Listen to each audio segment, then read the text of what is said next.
Hello everybody. This week we are discussing the ego, and I really enjoyed Molly's post on the ego because it was very introspective, very self-reflective. And I think the ego concept is really important. It found its beginnings with Freud, talking about the ego, the superego, and the id, and about controlling our impulses.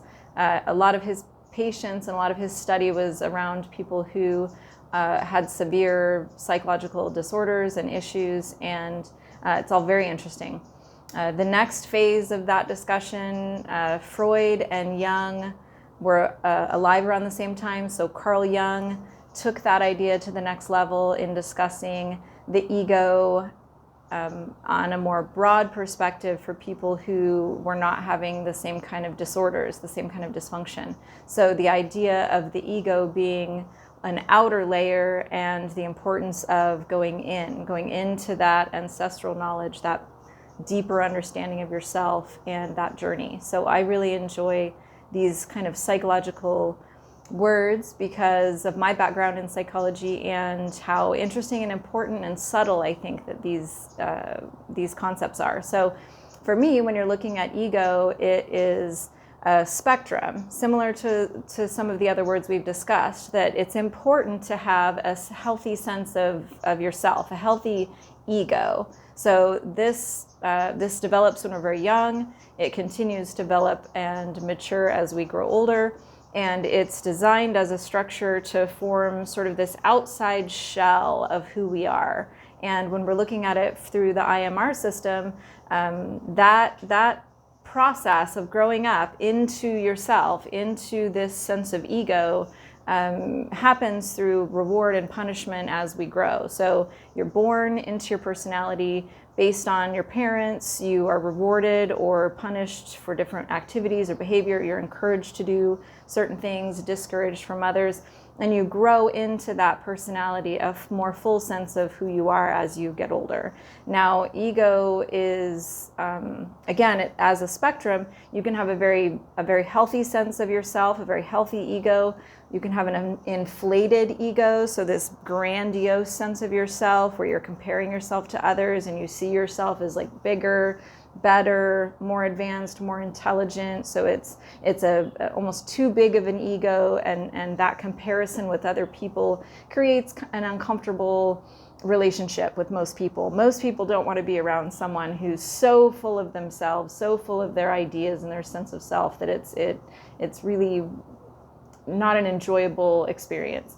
On the other side, on the reverse side of that spectrum, to have too little ego, to have too little sense of self, to have an underdeveloped idea of yourself, or a lot of negative self-talk, a lot of internal dialogue that's beating yourself up. So the same thing, that comparison to the outside world, I'm less, I'm not as good, that lower deflated sense of self. So that is sort of lacking in that place of ego. So it is valuable to have this big sense of self as long as it doesn't get inflated to the point of being difficult to manage. So it's important for all of us to understand our motivations, understand our drives, understand where we stand and what is important to us and what motivates us. And IMR System for me is a really healthy way to look at, okay, here's who I resonate with in these colors, in these 9 colors, and here's how that interacts in my daily life. Here's how I can see myself behaving like a green.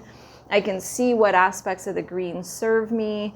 I can see what aspects of the green I can soften. I like the idea of saying like, okay, thank you, brain, for that suggestion of how I should behave or what I should say, but I'm not going to take that suggestion today. So the more we spend time going inward, the more we spend time on that internal dialogue, that internal drivers and those things that we're saying to ourselves and feeling all the time, the more we can pay attention to that, the more control we have over the external stuff. So the behaviors and the words that are getting in our way. And through that practice, I think it can establish, if you're more on the lacking side of your sense of self, it can establish a stronger sense of who you are, and then an ability to go past that and internalize, like see what's going on the inside, what's going on in that internal dialogue, that inner world that we don't always share with people, that's protected by that outer shell of the ego. And then again, if you're in that inflated area where everything you think is the biggest, best idea and you've got this inflated sense, the same idea, that to come back from that inflated sense of self and to go inside. So either end of that spectrum, it's important to come back, to observe yourself, to watch those behaviors, to understand your motivations, and to use that understanding to say, thank you, brain, for that suggestion of how you think I should behave, but I'm going to take a different route today. I'm going to practice a different behavior. And through that practice, it becomes easier and easier. It's never going to be perfect. We're all going to have days where we're off kilter, where we're behaving just out of impulse, or we've had a misunderstanding and it's taken things off track. But I think a really important key to this part of it is remember, like we say a lot, don't take yourself too personally. Don't take things that are happening that other people are doing too personally.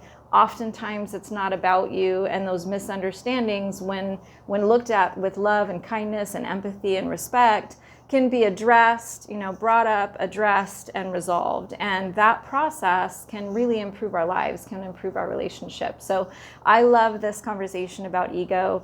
I love the conversations that have been going on Molly's post. I would love to hear your thoughts on my post, and we really are enjoying this group. So thank you for showing up today, and we look forward to hearing from you.